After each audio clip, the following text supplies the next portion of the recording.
하나님 말씀 요한복음 18장 1절에서 14절입니다. 신약성경 178면입니다. 오늘 나에게 말씀하시는 하나님의 말씀을 함께 고백드리겠습니다. 예수께서 이 말씀을 하시고 제자들과 함께 기드론 시내 건너편으로 나가시니 그곳에 동산이 있는데 제자들과 함께 들어가시니라. 그곳은 가끔 예수께서 제자들과 모이시는 곳이므로 예수를 파는 유다도 그곳을 알더라. 유다가 군대와 대제사장들과 바리새인들에게서 얻은 아랫사람들을 데리고 등과 횃불과 무기를 가지고 그리로 오는지라. 예수께서 그 당할 일을 다 아시고 나아가 이르시되 너희가 누구를 찾느냐? 대답하되 나사렛 예수라 하거늘. 이르시되 내가 그니라 하시니라. 그를 파는 유다도 그들과 함께 섰더라. 예수께서 그들에게 내가 그니라 하실 때 그들이 물러가서 땅에 엎드려지는지라. 이에 다시 누구를 찾느냐고 물으신데 그들이 말하되 나사렛 예수라 하거늘.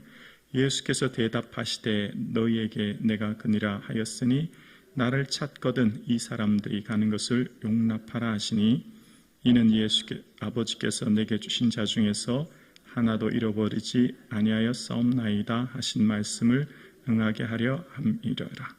이에 시몬 베드로가 칼을 가졌는데 그것을 빼어 대제사장의 종에 쳐서 오른편의 귀를 베어버리니 그 종의 이름은 말고라.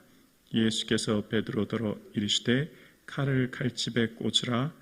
아버지께서 주신 잔을 내가 마시지 아니하겠느냐 하시니라. 아멘.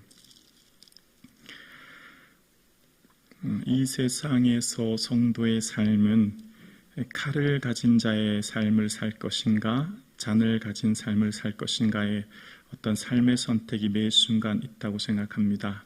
오늘 본문의 말씀은 아시는 것처럼 예수님이 이제 로마 병사들에 잡혀 이제 끌려가시는 모습을 기록하고 있는데요. 그 모습 속에서 예수님께서는 오늘 본문을 통해서 깨닫는 것이 하나가 있습니다. 주님께서는 많은 사람들이 원하는 칼의 길, 힘과 권력과 능력의 길이 아니라 잔의 길, 십자가의 길, 고난의 길을 통해 주님의 뜻을 이뤘다라는 겁니다. 그런데 그 길을 걸어가는 예수님께서 그 삶의 모든 결정에서는 모르고 무지하여 그 길을 가신 것이 아니라는 거죠. 이미 다 알지만 그 길을 가신 것입니다. 자, 오늘 본문 1절을 살펴보실까요?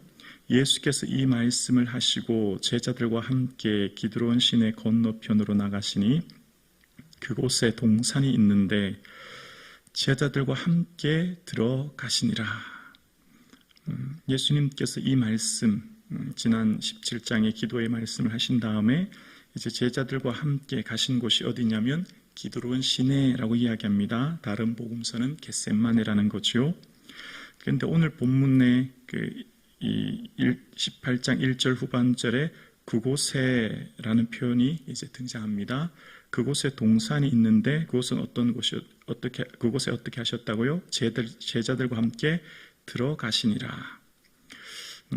이 말씀만을 묵상하면 예수님께서 이제 그 기드론 시내 동산에 어떻게 해요? 들어가셨다는 겁니다. 그냥 이 본문을 읽으면 예수님께서 그냥 제자들과 함께 거기 가셨나 보구나 이렇게 생각할 수 있지만 오늘 본문 전체를 묵상해 보시면 엄청난 예수님의 결단이 들어있다는 것을 알 수 있습니다. 무슨 의미냐면 예수님께서 지금 가시는 그곳, 그 동산에 들어가셨다라고 하면서 이제 그곳에 대한 설명을 합니다. 부연 설명. 그곳은 어떤 곳이냐? 2절을 볼까요? 그곳은 가끔 예수께서 제자들과 모이시는 곳이므로 라고 이야기합니다. 그곳은 예수님과 제자들만이 아는 그런 장소였습니다. 그곳에서 예수님께서 모이셨고 제자들과 함께 했던 그곳, 어쩌면 제자들과 함께 은혜를 나누었던 어떤 제자들과 예수님만이 아는 그런 공간이었는데 그곳을 누가 알았다고요? 예수를 파는 유다도 그곳을 알았더라라고 이야기하면서 부연 설명합니다. 그러면서 그곳이라는 단어가 지금 계속 반복되고 있는 거 보이십니까? 2절 첫 번째 구절도 또 그곳이라고 얘기하고 또 2절 후반부도 또 그곳이라고 이야기합니다. 그러니까 계속해서 지금 그곳을 반복해서 이야기하고 있습니다. 그곳은 어떤 곳이죠? 그곳은 예수님이 로마 병사들과 대제사장들의 아랫사람들에게 보내서 체포당하시는 장소입니다. 그러니까 그곳은 예수님께서 그곳에 계시면 이제 체포되어 빌라도 법정에 이르러 십자가에 죽으시는 곳. 지금 그곳에서 무슨 일이 일어납니까? 예수님의 체포가 일어나는 곳. 근데 그곳을 유다도 이미 알았다는 겁니다.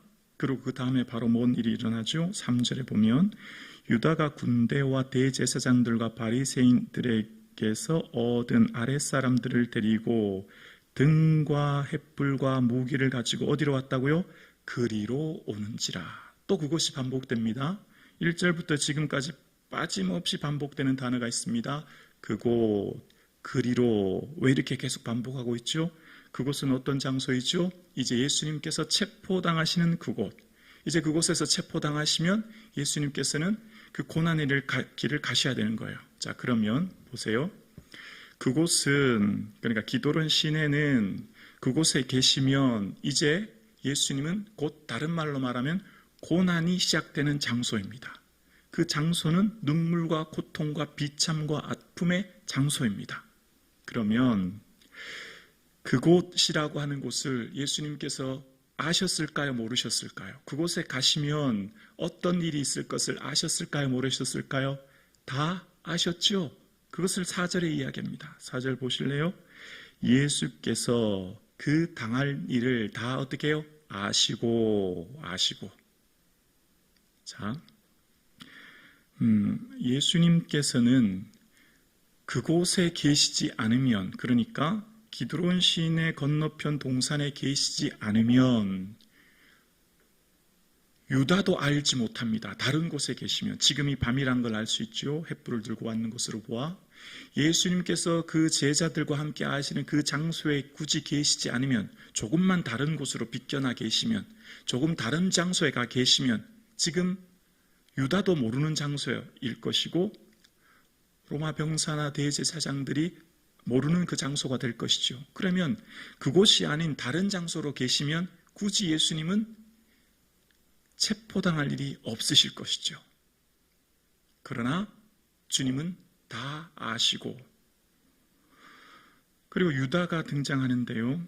이 앞전에 여러분 6장 후반절에 예수님께서는 유다가 그를 팔 것을 처음부터 다 아심일러라, 이런 표현이 6장 64절에 나와요. 예수님은 처음부터 다 알고 계셨다는 겁니다. 누가 자기를 팔 자인가를 처음부터 다 아셨고 지금도 알고 계세요. 그런데 예수님은 어떻게 해요? 그곳에 가십니다. 그리고 그곳에 머물러 계십니다. 그곳은 고난의 장소입니다. 그런 이후에 여러분 아시는 것처럼 유다가 찾아오게 되고 예수님은 당당히 내가 그니라라고 밝히시는 것을 보게 됩니다. 우리는 우리의 앞에 늘 두 가지 갈림길이 있다 생각합니다. 모든 사람들은 삶을 살아가는 방식 중에서 내 삶 가운데 내가 유익하고 내 소원을 이루고 내게 더 기쁨이 되는 길, 그러나 반대편을 생각하면 어렵고 힘든 손해의 길이 있는데, 근데 그 기준에 주님이 기뻐하신다면, 주님이 원하신다면, 베드로가 칼로 말고의 길을 자르고 그 길을 막았지만 그것은 예수님을 도와주는 길이 결코 아니었습니다. 그것은 오히려 예수님의 그 하나님의 뜻을 막는 길이 되었죠. 우리는 세상을 살아가는데 칼의 길, 능력의 길, 권력의 길이 진정한 세상의 성공이라고 생각하지만 대제사장 편에 서서 유다처럼 힘과 권력을 가지는 것이라고 하지만 오늘 본문에 보면 예수님께서는 칼집을 꽂으라고 말씀하시고 아버지께서 주신 그 잔의 길을 가신다고 말씀하십니다. 그리고 예수님이 그 잔의 길을 가셨어요. 그러니까 성도의 길은 언제나 칼의 길을 갈 것인가 잔의 길을 갈 것인가를 늘 고민해야 되는 거예요. 여러분, 바울이 3차 여행 막바지에 이르렀을 때입니다. 그럴 때 밀레도라고 하는 장소에 가죠. 그때 이제 에베소 장로들과 함께 마지막 기도를 하고 권면을 합니다. 그러면서 바울이 그런 말을 해요. 내가 성령에 매여 내가 앞에 무슨 일을 당할지는 알지 못하나 내 미래에 무슨 일이 있을지를 모른다는 겁니다. 우리도 다 그렇지 않습니까? 모르지만 그러나 내가 주 예수께 받은 사명, 하나님의 복음 증거하는 일을 마치려 하면은 내 생명도 귀하게 여기지 않는다. 내가 무슨 일이 일어날지 모르지만 나는 분명한 목표가 한 가지 있는데 그것은 예수님 주신 사명을 걸어가는 것이다 라고 고백해요. 그리고 바울이 내가 무슨 일이 일어날지 모를 때 그 고백했지 않습니까? 그래 두 번째 모습이 등장하는데 어디냐면 가이사라라는 곳에 도착합니다. 근데 가이사라에 도착했을 때 어떤 일이 일어나면 내 앞에 무슨 일이 일어날지 알게 되는 일이 일어납니다. 바로 빌립의 집에 도착하게 되는데 전혀 빌립의 집에 있을 때 아가보 선지자들이 예언합니다. 이 띠 임자를 이방인에게 넘겨주리라. 이 띠는 바울의 것이었고 바울이 그곳에 가면 어려움 당할 것을 예언한 것이었거든요. 그러니까 어떻게 하죠? 이제 예루살렘에 가면 뭐가 있다고 하는 것을 고난당한 것을 알게 되었어요. 알게 되었고 많은 사람들이 만류하죠. 그런데 바울이 말합니다. 나는 결박당할 뿐만 아니라 죽을 것도 각오했노라고요. 조금 전에 모를 때에도 예수님 위해 생명도 귀하게 여기지 않겠다. 이제 알게 되었어요. 예루살렘에 올라가면 어떻게 해요? 결박당하고 심지어 죽을 것까지도 알게 되었지만 그러나 그 길을 회피하지 않아요. 돌아가지 않아요. 다른 길로 피하지 않아요. 그 길을 걸어갑니다. 모를 때에도 그 결정했고 모를 때에도 나는 내 생명 주를 위해 산다. 알 때에도 주를 위해 산다. 그리고 그 길을 걸어가는 것이죠. 그게 잔의 길인 겁니다. 잔의 길. 우리의 삶에 우리는 내일을 알 수 없어요. 그러나 우리가 지금 품어야 될 말씀이 있습니다. 우리가 내일을 알 수 없지만 내 삶의 분명한 목표는 나는 예수님 걸어가신 그 잔의 길을 걸어간다. 예수님 걸어가신 그 십자가의 길을 걸어간다. 지금 결정해야 내일이 혹 알 수 있을 때, 내 길이 선택의 순간이 있을 때, 내가 어떤 결정을 해야 될 때도 이 결정을 하게 되는 것이죠. 여러분, 유산이 많은 부모님 모시는 건 비교적 쉬울 거예요. 그러나 유산이 아무것도 없는 병든 어머니를 모신 건 어려운 길 아닐까요? 수만 명 교회에서 직분은 영광의 길입니다. 그러나 작은 개척교회에서 직분은 고난의 길 아니겠습니까? 우리의 삶에 언제나 선택의 순간에 지금 현재 내게 유익하고 현재의 내가 기쁨이 되고 현재의 내가 능력이 되는 칼의 길을 선택할 것인가? 아니면 현재의 고난이요, 현재의 어려움이요, 현재의 손해지만 이것이 주님 기뻐하신다면 걸어갈 수 있는 잔의 길을 걸어갈 것인가를 우리는 늘 고민해야 되는 것이죠. 언제요? 지금 결정해야 되는 것. 지금 결정하지 않으면 막상 그 결정의 순간에 왔을 때 우리는 선택하지 못해요. 지금 내가 다짐하지 않으면 막상 그 선택의 순간에 다짐해야 될 때 우리는 포기할 수밖에 없는 것이지요. 우리는 지금 현재 내 삶의 분명한 목적을 가지고 있어야 되는 것이죠. 예수님께서는 다 아셨지만 처음부터 아셨지만 그 기도론 시내에 굳이 가시지 않으시면 다른 곳에 가신다면 얼마든지 십자가의 길을 피할 수도 있었지만 주님 그 가신 길은 이유는 뭐죠? 주님 하신 말씀을 이루려 하심이라. 서신서에 끊임없이 등장하는 말이 있어요. 선지자들의 하신 말을 이루려 하심이라. 예수님의 모든 걸음은 예수님의 생각과 예수님의 때와 예수님 방법으로 선택하고 결정한 것이 아니라 구약의 선지자들의 말을 이루려 하심이라 라고 이야기하면서 그 길을 선택합니다. 우리의 삶의 언제나 선택은 말씀을 품고 말씀이 원하는 길을 우리가 걸어가야 되는 것이지요. 구약의 선지자들이 미래에 오실 메시아인 예수 그리스도를 선포했고 그 예수 그리스도는 말씀 붙들고 또 뭐를 선포하죠? 예수님은 미래를 선포합니다. 하나님 나라를 선포해요. 말씀은 언제나 미래를 바라보게 합니다. 말씀은 과거의 지향적이지 않아요. 성경을 보십시오. 성경은 언제나 미래지향적이에요. 구약은 뭘 선포하죠? 오실 메시아, 미래를 오실 메시아를 선포하죠.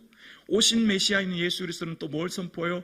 오실 하나님의 나라, 다시 오실 하나님 나라를 선포합니다. 하나님의 말씀은 언제나 우리로 미래의 미래를 지향하고 미래를 바라보게 하는데, 그 미래를 바라보는 선택의 순간은 뭐죠? 당장 칼의 길이 아니라 잔의 길을 선택함으로 그 미래에 주실 영광의 길을 사모하고 가게 함으로 그 은혜를 살게 하는 것입니다. 오늘 우리가 선택하는 모든 선택은 현재의 결정과 현재 유익을 넘어 미래지향적인 미래를 선택하는, 미래의 그 영광을 바라보는, 미래의 하나님 나라를 바라보고 선택하는 길이 될 수 있기를 주님의 이름으로 축원합니다. 그것이 주님께서 먼저 앞서가시면서 우리를 따라오라고 말씀하신 그 길입니다. 그것이 생명의 길입니다. 영광의 길입니다. 놀라운 은혜의 길이에요. 그래서 우리는 고린도전서 1장 18절에 사도 바울은 이런 고백을 합니다. 고린도전서 1장 18절에 십자가의 도가, 여기 도라고 하는 원어의 뜻은 길이라는 겁니다. 길. 십자가의 길이 멸망하는 자들에게는 미련한 것이요, 구원을 받은 우리에게는 하나님의 능력이라. 세상 사람들이 우리가 살아가는 삶의 방식을 이해하지 못합니다.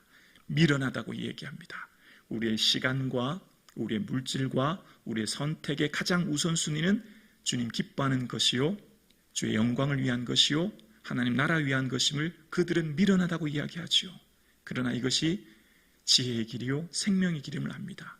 십자가의 도는 곧 생명의 길임을 알기에 우리는 오늘도 그 길을 걸어갑니다.